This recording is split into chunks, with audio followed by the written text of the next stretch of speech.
o que os romanos,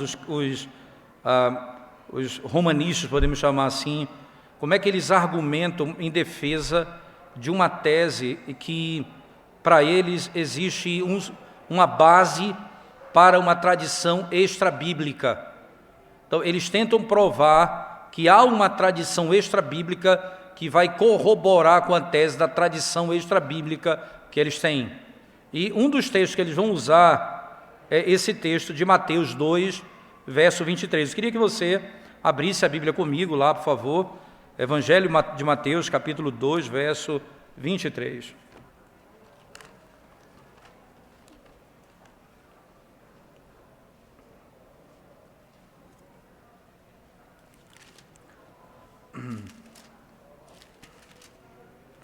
Mateus capítulo 2, verso 23. Diz assim, irmãos, a palavra de Deus.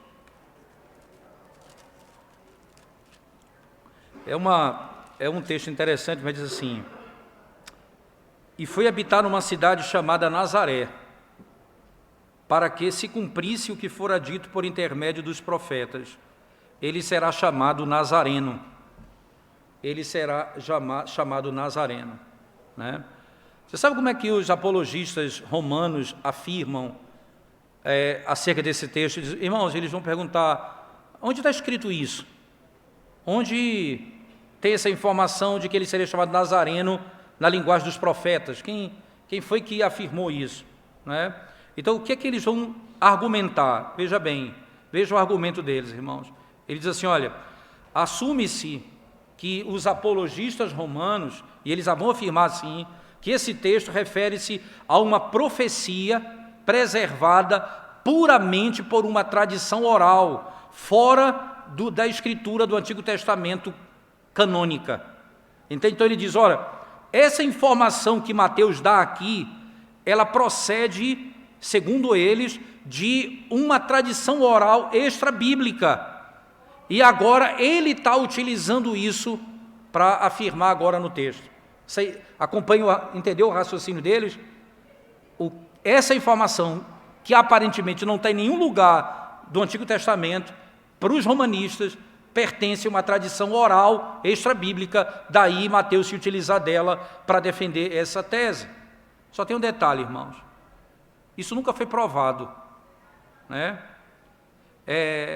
Era a visão da igreja antiga, deixar bem claro isso. E eu vou citar só um pai da igreja, Jerônimo. Quem é Jerônimo? Só em termos de data, né? Viveu 347 a 420 depois de Cristo. Jerônimo é o tradutor da Bíblia da Vulgata, que é a Bíblia da Igreja Católica Romana, que é o latim deles, certo? Então, é a tradução de Jerônimo. Jerônimo, dentre outras coisas que ele negava, que o catolicismo romano afirma, sabe o que ele dizia desse texto, que ele, ao traduzir, afirmou? Ele diz o seguinte: olha, ele dizia assim: essa profecia tem uma referência na realidade a Isaías 11, verso 1, palavras de Jerônimo. Vamos olhar lá, Isaías 11, versículo 1, por favor.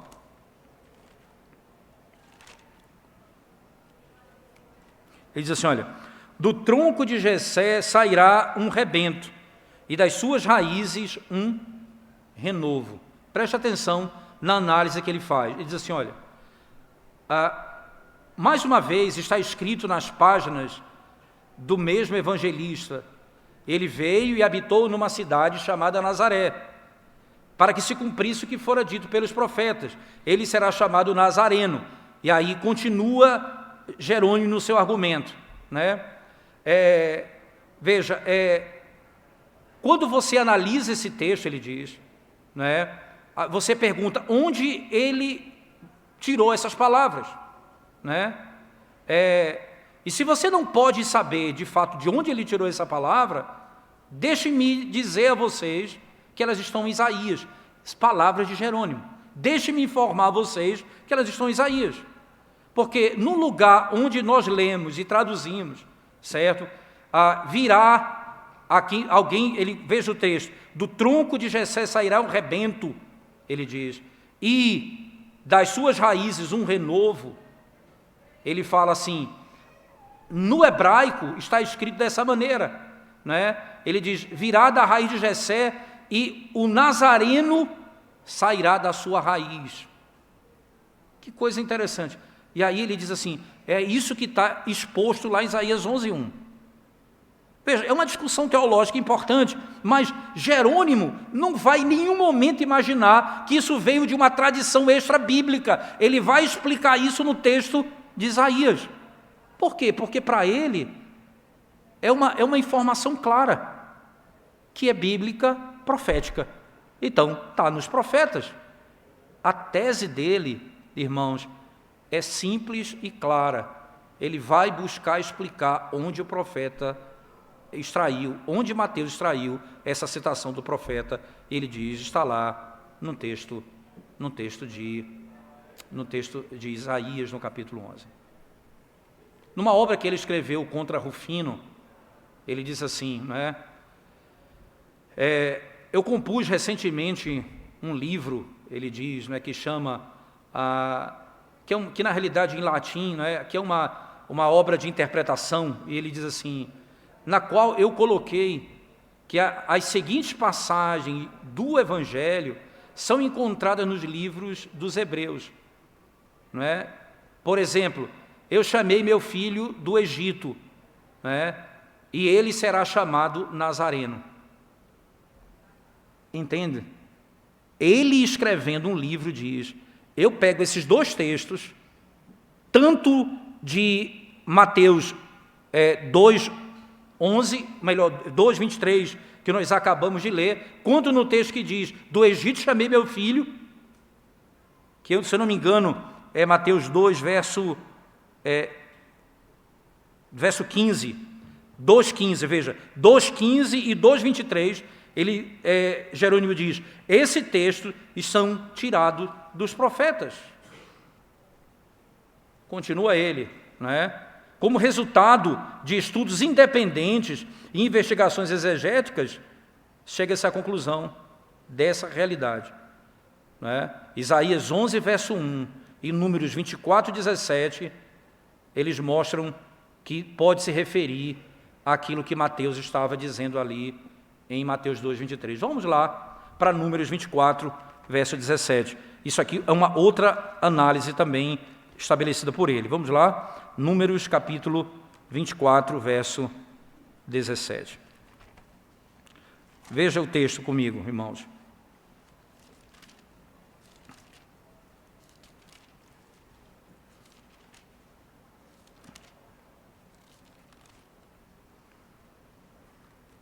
Vê-lo-ei, mas não agora, contemplá-lo-ei, mas não de perto.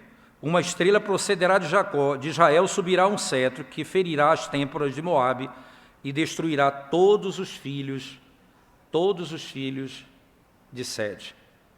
Você sabe que ele diz assim, a Septuaginta, não é que vai fazer essa tradução. Se você olhar para o texto da Septuaginta, o que é a Septuaginta? É a tradução do hebraico para o grego, que é feito 250 anos de Cristo. Esse texto da Septuaginta usa o termo Nazareno. Irmãos, qual é a lógica aqui? É óbvio que aqui a gente vai fazer um trabalho exegético para defender um ponto ou outro. Para você entender que os pais da igreja, nem eles afirmavam que essa citação de Mateus 2:23 vinha de uma tradição oral. Eles vão buscar isso numa exegese dos profetas. Esse é o argumento chave aqui, ok? Esse é o argumento chave e que nós podemos nos deter nele sem dúvida nesse texto, certo? Não há uma fonte extracanônica, é uma fonte bíblica canônica e isso deve satisfazer o nosso entendimento. Sabe outro texto que eles utilizam nos evangelhos para defender também uma verdade extra-bíblica como que tem autoridade como a Bíblia? Lá em Mateus de novo, capítulo 23, verso 1 a 3. Vamos lá comigo, por favor. Evangelho de Mateus, capítulo 23, verso 23.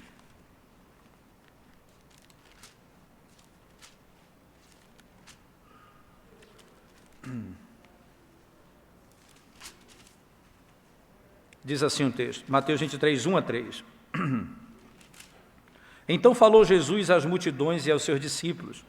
Na cadeira de Moisés se assentaram os escribas e os fariseus. Fazei e guardai, pois tudo quanto eles vos disserem, porém não os imiteis nas suas obras, porque dizem e não fazem. Aqui, vê que coisa interessante, veja como vai se buscar detalhe para provar uma autoridade extrabíblica. Qual o argumento que os papistas utilizam aqui para tentar defender essa tese? Ele diz o seguinte, eles argumentam que o Senhor Jesus sancionou a tradição oral dos fariseus. O Senhor Jesus sancionou, porque que ele disse? Eles se assentam no lugar de Moisés. Então, tudo que eles dizem, nós devemos observar. Nós devemos observar e fazer.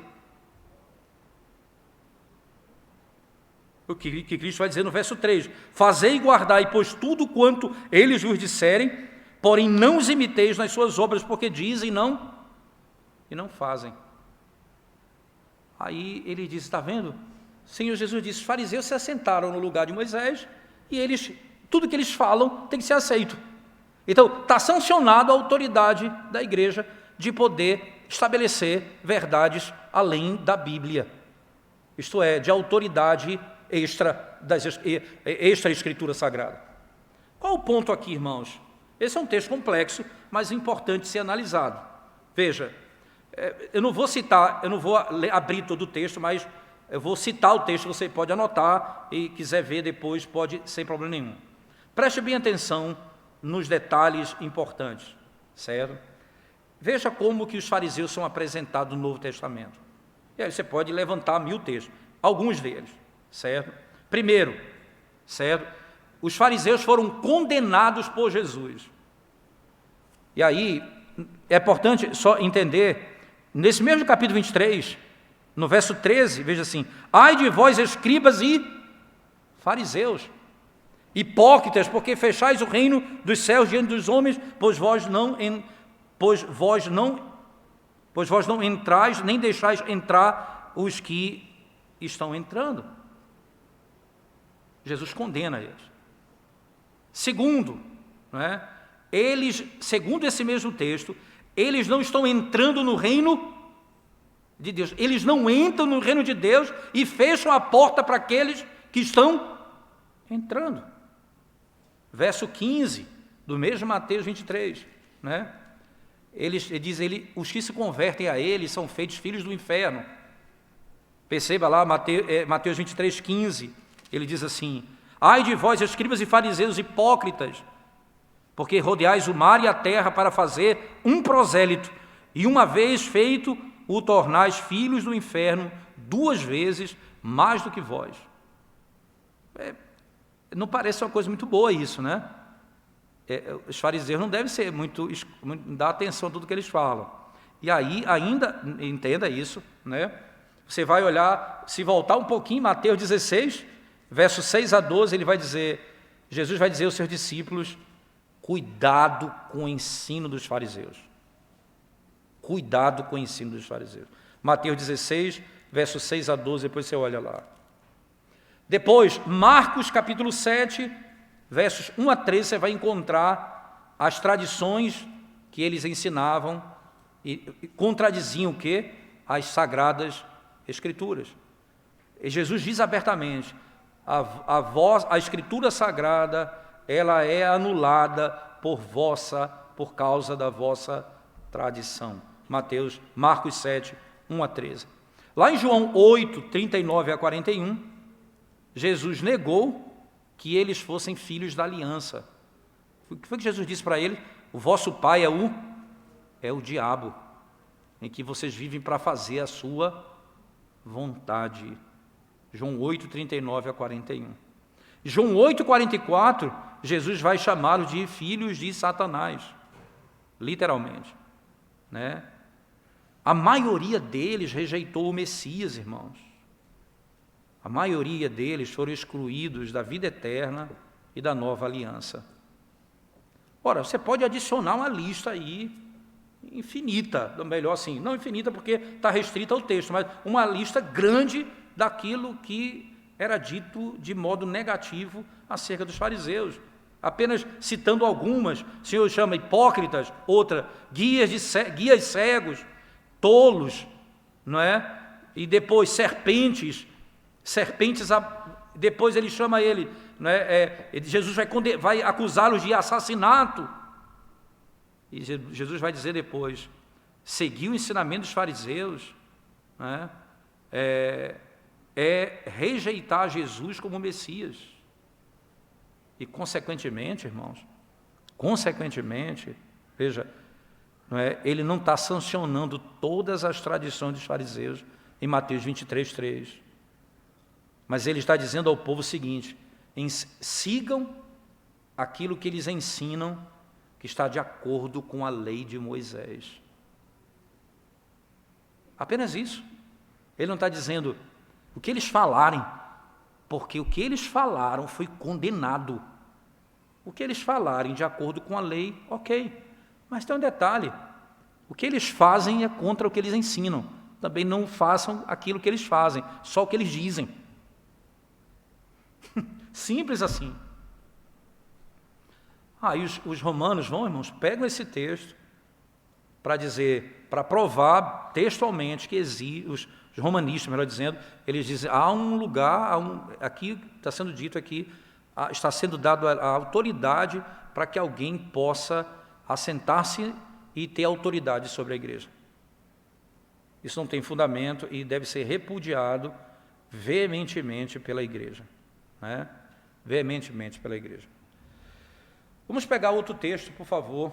Deixa eu ver só o meu tempo aqui. Não, 11h42, tem tempo ainda. Veja, primeira carta de Paulo aos Coríntios, capítulo 11, verso 2. Primeira carta de Paulo aos Coríntios, capítulo 11, verso 2. Vamos para outro exemplo.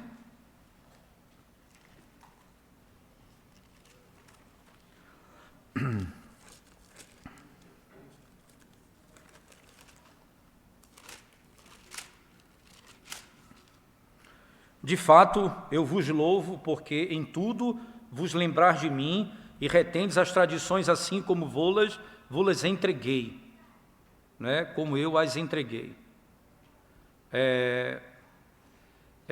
Esse verso, irmãos, é empregado pelos apologistas romanos em favor de uma tradição não escrita, né?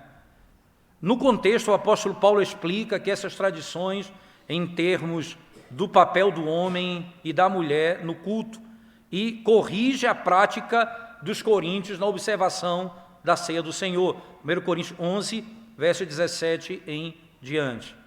Então, quando é interpretado dentro do contexto, esse texto não dá nenhuma vazão para a ideia romana de que ali estava sendo estabelecido uma autoridade, ou de fato ali estava sendo estabelecido ali uma ideia de que uma tradição não escrita tinha a mesma autoridade do que o que Paulo estava ensinando. Veja, ninguém vai poder afirmar outra coisa senão dizer é vexatório ter que usar um texto como esse para afirmar que esse texto é básico para uma tradição a parte das Escrituras Sagradas, certo? Então, vamos para outro texto. Segunda carta de Paulo aos Tessalonicenses agora. Capítulo 2, verso 15. Segunda carta de Paulo aos Tessalonicenses 2,15.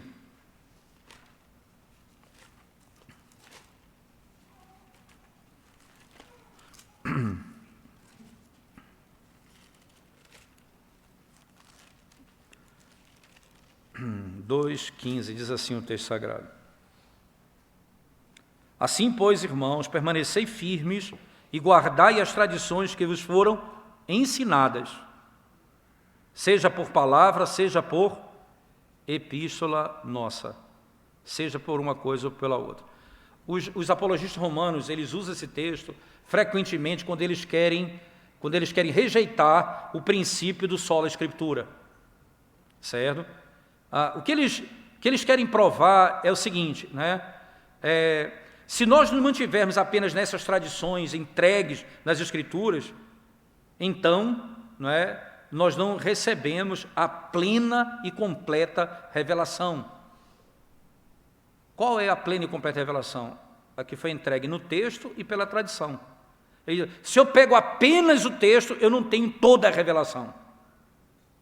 Percebe? Então ele diz, qual é a outra tradição? O que o verso aparentemente está dizendo aqui no verso 15. Permanecei firmes e guardai as tradições que vos foram ensinadas. Irmãos, tem sido mostrado repetidamente, né, aquilo que já falamos nas aulas anteriores. Veja, é impossível para eles provarem, identificando onde essas tradições foram preservadas. Não, é oral. Então é oral, isso depende do quê? Do humor de cada... Onde está escrito? Onde na história isso foi registrado? Em que lugar da história você tem o registro dessas coisas?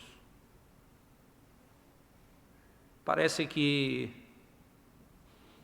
eles dizem, nós preservamos essas coisas, essas tradições, mas nós não podemos reproduzi-las. Nós não sabemos, porque se eles soubessem toda essa tradição, ele teria escrito isso. Por que não está tudo escrito? Por que é uma novidade em cada época? Por que é uma coisa diferente em cada época? Essa igreja de Tessalônica, irmãos, foi ordenada pelo apóstolo Paulo a preservar e a passar adiante um corpo de tradições não escritas, certo? Que era para o cuidado deles, para aquilo que eles devem fazer. Então eles falharam, porque não existe uma única tradição não escrita que foi deixada pela igreja de Tessalônica. Nunca se encontrou nada disso. O que eu tenho é o texto escrito, apenas. E o que Paulo está tratando aqui, irmãos? É só você olhar o verbo. Presta atenção no verso 15. Que ele diz assim, a palavra, veja, guardai as tradições que vos foram ensinadas. Ele não está dizendo aqui tradições que vão vir.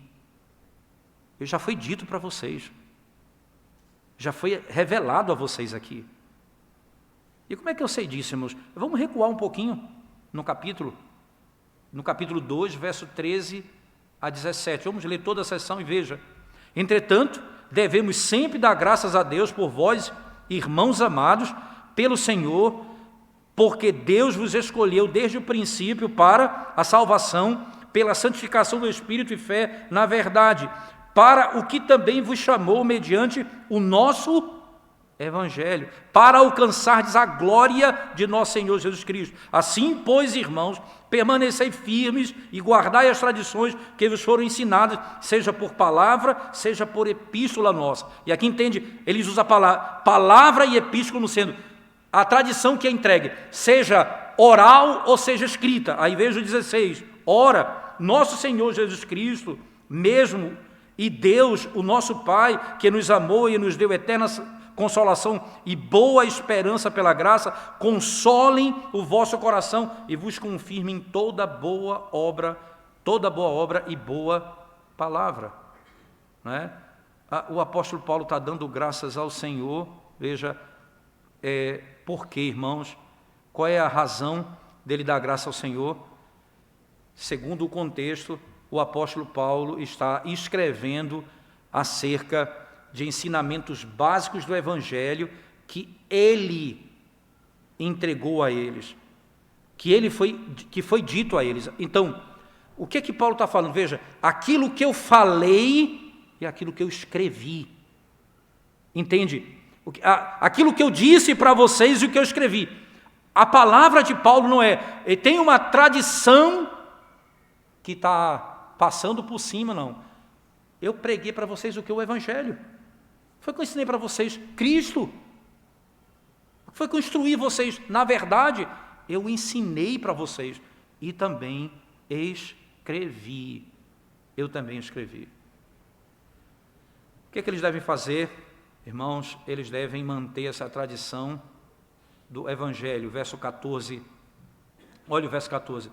Para o que também vos chamou mediante o nosso Evangelho, para alcançardes a glória de nosso Senhor Jesus Cristo.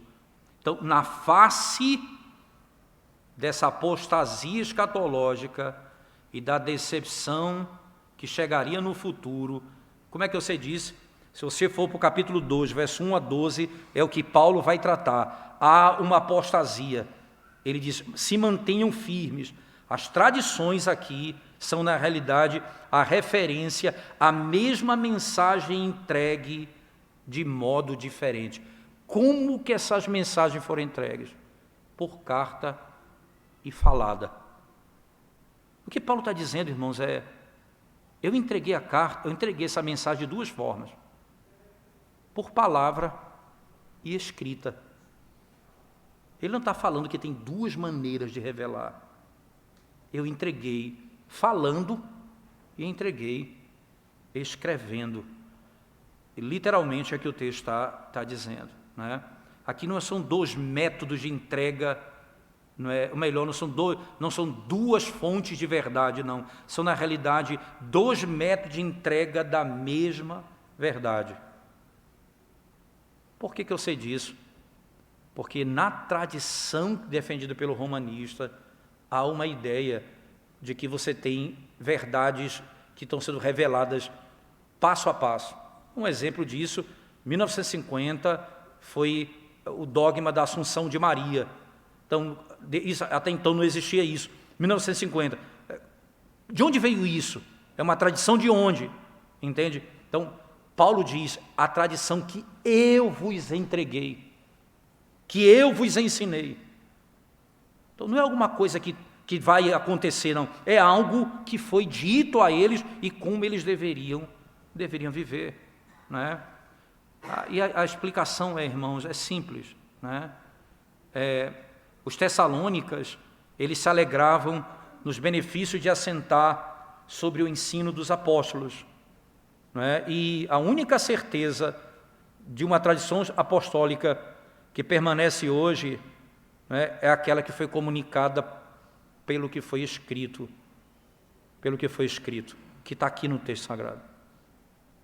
Deixa eu mostrar para vocês aqui, talvez alguns já ouviram falar do Dr. Bunsen, certo? Que é talvez, é falecido já, não é? Um grande pastor da OPC, e Greg Bunsen escreveu sobre esse texto de Tessalônica, e veja o argumento dele, diz o seguinte: agora, quando os apologistas católicos romanos contemporâneos, eles olham para 2 Tessalonicenses 2,15 e dizem, nós estamos obrigados a seguir a tradição, não é? as tradições oral, tanto quanto as escritas. Perceba, nós estamos obrigados, diz os apologistas, a seguir a oral e a escrita. Aí Bunsen diz, a minha resposta a isso não é somente, certo, ele diz assim, não é somente a tradição, melhor, não é apenas dois diferentes tipos de tradições, escrita e oral, mas a minha resposta é simples. Eu estou sob a obrigação de ouvir o ensino oral dos apóstolos. Veja o que ele está dizendo. O que eu estou obrigado aqui é a me submeter ao ensino oral dos apóstolos. E ele continua. Vocês estão absolutamente certos. Não é? E não pode ir para nenhum outro lugar a não ser esse. E você sabe, não é? De acordo com o que está acontecendo na igreja, nós não temos apóstolos hoje. Então, o que nós temos? Nós temos a autoridade da instrução apostólica que foi passado para outras pessoas. Se eu sou obrigado a ouvir os apóstolos, quem é apóstolo hoje? Quem tem autoridade hoje, diz Bunsen, para continuar isso? Por que a Igreja Católica, então, assume esse papel? E aí vem, talvez, a maior de todas as problemáticas, irmão. A Igreja Católica, quando a nossa confissão diz que ela assenta no lugar de Cristo, que ela é o anticristo, o Papa é o anticristo, por que nossa confissão vai dizer isso em tese? Porque ela passa a assumir, veja, o Papa tem o papel e a autoridade de Cristo. Quem instituiu a lei e a instrução aos apóstolos? Cristo. Quer que a igreja tenha autoridade? Qual o papel do Papa? Ele tem a autoridade de Cristo, isto é, de continuar instituindo ensinos para a igreja. Então, há um princípio de autoridade. Então, o catolicismo romano se submete a uma autoridade apostólica, e aí ele é Cristo continuado. Ele se assenta no lugar de Cristo para governar a igreja. Por isso, então, as pessoas vão ouvir o que eles têm para dizer. A igreja protestante diz: não existem apóstolos mais hoje, foram 12 apóstolos. E hoje nós pregamos aquilo que foi revelado pelos apóstolos. E o que é que nós vamos dizer? Não há uma tradição, em hipótese alguma, paralela aos apóstolos. Paulo diz: eu entreguei essa tradição para vocês. Então, a autoridade de Paulo é aquilo que foi falado e aquilo que foi escrito está debaixo da autoridade dele como apóstolo. Quem tem autoridade para continuar isso? E aí, o último exemplo, e eu encerro aqui rapidamente, talvez esclareça ainda mais essa questão, não é? Porque, não é, só fechando o ponto aqui para ir para o capítulo 3, 6 de 2 Tessalonicenses, ainda só virar a página, mas antes disso, só você fixar isso no seu entendimento. O que está sendo dito aqui? Paulo está ensinando que não existem duas fontes de autoridade. A fonte de autoridade é única, vem dos apóstolos. Quem entregou essa tradição? Paulo. E o evangelho foi pregado por quem? Por Paulo. Então, quem tem essa autoridade? Paulo. Então, o que está sendo discutido aqui é que a autoridade apostólica não tem duas fontes, só tem uma fonte. Não é uma tradição e o escrito. As duas coisas têm uma única fonte. Cristo, que dá autoridade aos apóstolos. E para você entender isso, vamos lá, só virar a página, capítulo 3, verso 6. Aqui, eu já falei um pouco no domingo passado, por isso não vou me deter muito nesse último tópico. Mas veja, ele diz assim: nós vos ordenamos, irmãos, em nome do Senhor Jesus Cristo, que vos aparteis de todo irmão que anda desordenadamente, não segundo a tradição que de nós recebeste. Aqui ele diz: qual foi a tradição que vocês receberam de nós? De mim. Nós aqui, quem são, irmãos? Dos apóstolos. Mas especificamente de Paulo aqui. Que tradição que eu deixei para vocês? Ele vai dizer no texto. O modo como vocês devem trabalhar. Então, há uma lei, há um princípio e há um modo de vida baseado nisso. Como é isso? Veja bem, veja o verso 7. Pois vós mesmos estáis cientes do modo porque vos convém imitar-nos, visto que nunca nos portamos desordenadamente entre vós. Então, a tradição que vocês receberam da gente, qual tradição? Segundo a palavra de Deus, o modo de viver é esse. Como? O modo de trabalhar é assim: nem jamais comemos o pão à custa de outrem. Pelo contrário, em labor e fadiga, de noite e de dia, trabalhamos a fim de não sermos pesados a nenhum de vós. Não porque não tivéssemos esse direito, mas por termos em vista oferecer-vos exemplo em nós mesmos para nos imitardes. Para nos imitardes. Eu deixei uma tradição, nos imitem. Como é a tradição, irmãos? Trabalhem dia e noite. Trabalhe duro. Procure não depender das pessoas. Faça o bem.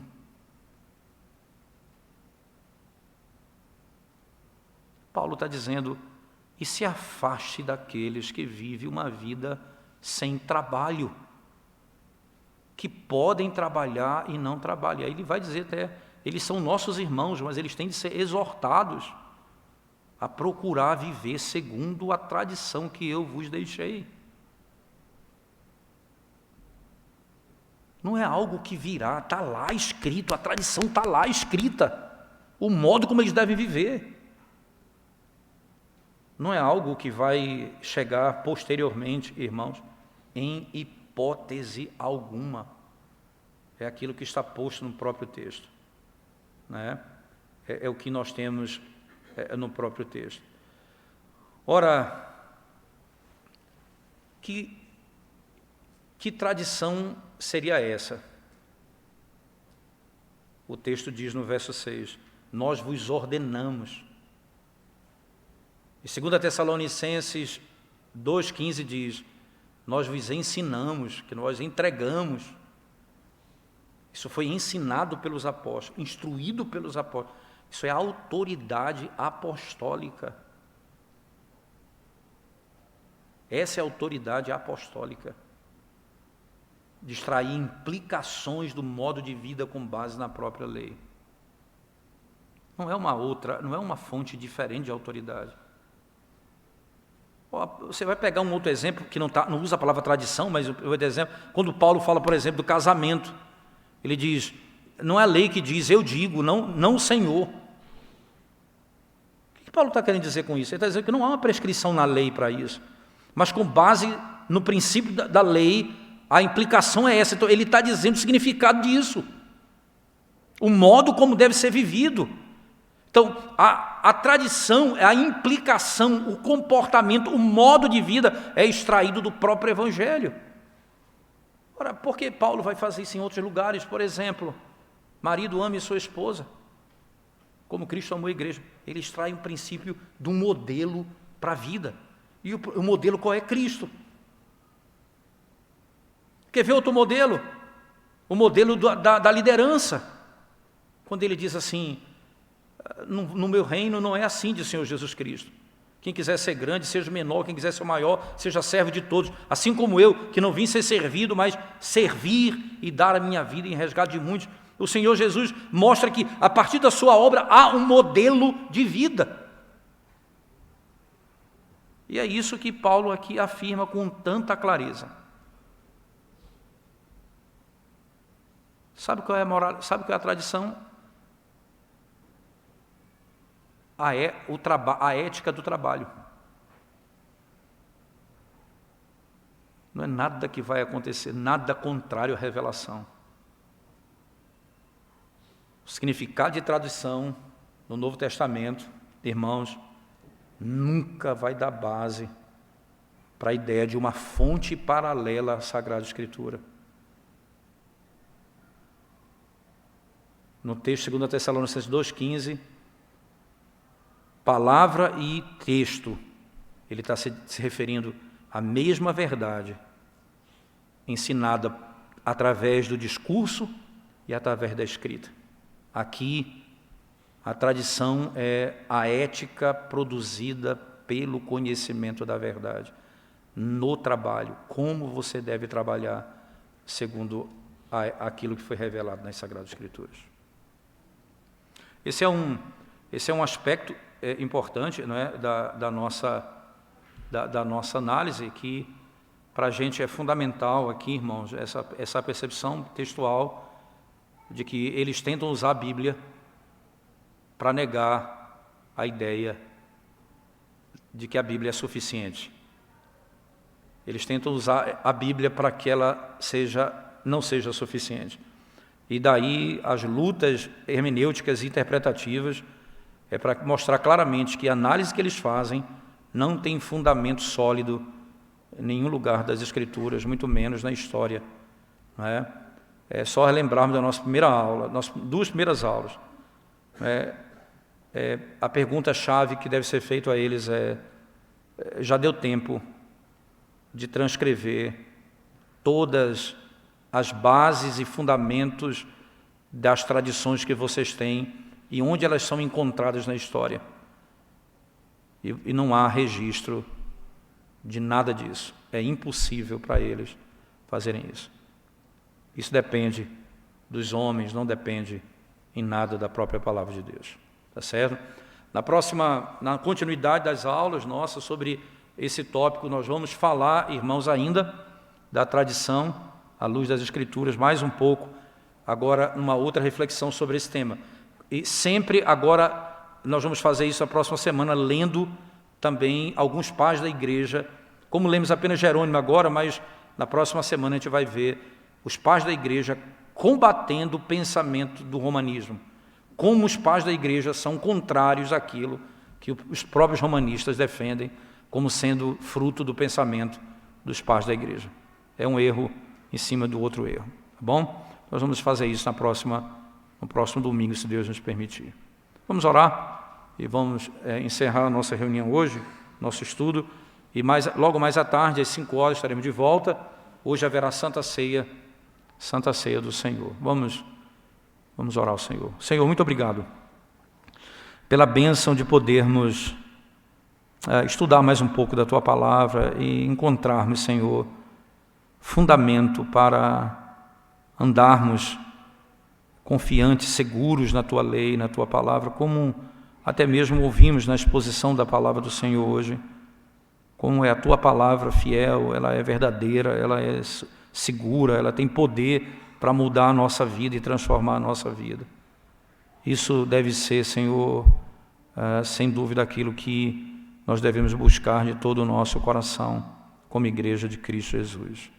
Ajuda-nos, perdoa as nossas faltas e abençoa-nos ainda nessa tarde, quando logo mais voltaremos para adorar o Teu nome como igreja. Em nome de Jesus. Amém.